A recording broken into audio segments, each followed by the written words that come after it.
Yeah, I joined this prayer altar in the year 2022. Yeah, and before then, I had 2 miscarriages in the space of 6 months. That was in March, and I think that was in October. Then I joined the prayer altar around November. So I went to my doctor, and she said I had this miscarriages due to the fibroid I had big fibroids, and so I have to go for the surgery. So in February 2023, we scheduled the fibroid date, and the fibroid was done on the 6th of February. So after the fibroid surgery, the next day, the doctor came to me and she was like, we have bad news and we have good news. She said the fibroid was successfully removed. Congratulations, but I have bad news, and the bad news is you have adenomyosis, and it's very severe, and because of this you won't be able to get pregnant. I was devastated. I felt like I was gone. I felt like entering the ground. So I was crying and couldn't do anything. I just said, let the will of God be done. So that night I slept. I was still in the hospital. So that was the 3rd day post the surgery. And in the morning, someone tapped and was like, hey, wake up. I was like, oh, Nsppd. That was in the hospital. So I woke up and it was already 15 past 7. Yeah, 15 past 7. And I turned on my phone, switch on to Facebook and Nsppd, and the first thing that came out from Pastor Jerry, the first thing that came out from his mouth was, every adenomyosis be reversed. I knelt down. I was like, yo. I knelt down. I said, this is my word. So I heard it strong, and after then, so I was discharged. After like few weeks, now we're February, March, I think around April. Then I saw Pastor Jerry in my dream. Then when it got to my turn, that was the last communion. I don't used to take communion, let me not lie. So I took the communion. They gave me bread and wine. So I left. I woke up from that dream. The next day, I started taking communion. I took communion for like 1 week. Then after like 7 days, something fell out from my body. I was surprised. I took a picture, went to my Frau Arzt, showed her. She was like, she don't understand, but everything should be fine because we did scan and all of that. So the glory of God, I missed my period in May. I didn't go to the doctor that May. So after 2 months, I was like, this one is no longer funny. I went to the doctor. The doctor was like, after checking, he's like, Frau Giver, you are pregnant. I was like, how? But the doctor said I can't get pregnant. This is just 3 months post-surgery. The doctor was like, what's going on? I said, okay, let's see. Maybe to stay, maybe to not. They didn't even give me any attention. Like, come back after 1 month because we are not sure if this one will stay. So after 1 month, I went back and the doctor checked again. It was like, I think the fibroid grew back. I was like, fibroid grew back. Fibroid surgery I just did 3 months ago. It's not possible. She said, it's like I'm having another heartbeat. And she said, Frau Giver, you're having twins.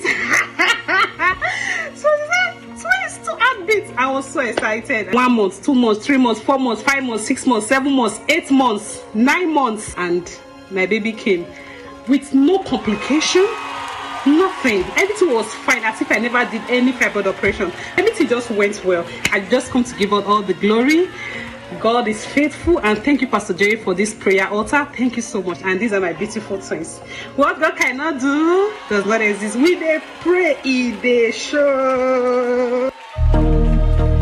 Truly, what God cannot do does not exist. My name is Liberty, and I'm recording this video from Cambridge, United Kingdom, but I'm originally from Zimbabwe, and I'm here to testify that truly what God cannot do does not exist. My father. And what happened was that my father went back to our village. My uncle had died a few years back. And my father went for, it was a memorial. And while it was at that memorial, someone spiked his food and with poison. Incidentally, my uncle before that, died under such what looked like similar circumstances. As soon as he got home, he started falling ill, vomiting violently. He had to be rushed to the hospital because that night he was gasping for breath. So as soon as he got to the hospitals, his organs started shutting down. At that point, we were praying.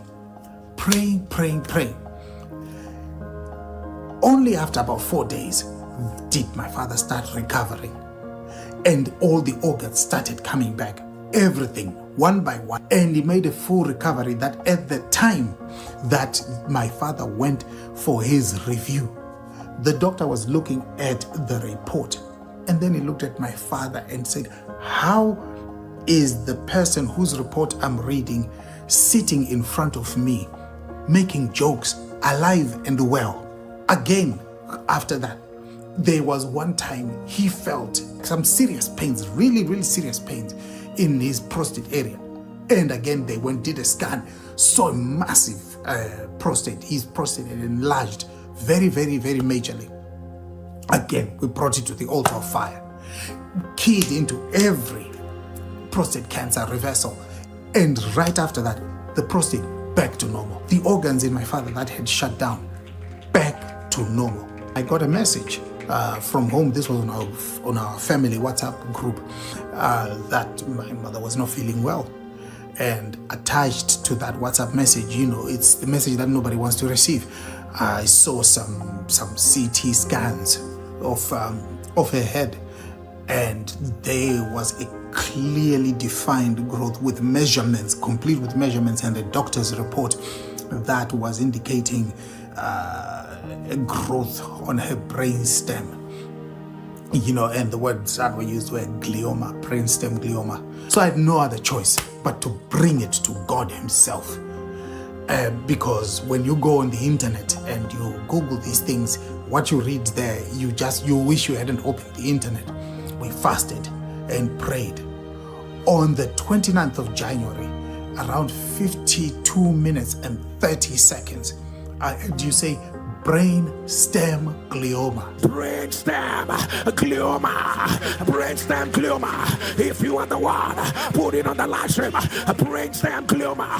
The devil is a liar. The devil is a liar. I announce, let it be reversed. And I fell to the floor. It was like a weight came off me.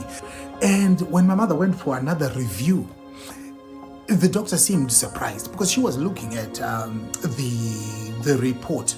This was after a while. She was looking at the report and she said, are you the same person? Are you sure you are the same person? And my mother was like, yes. She said, do you feel anything? And my mother said, no.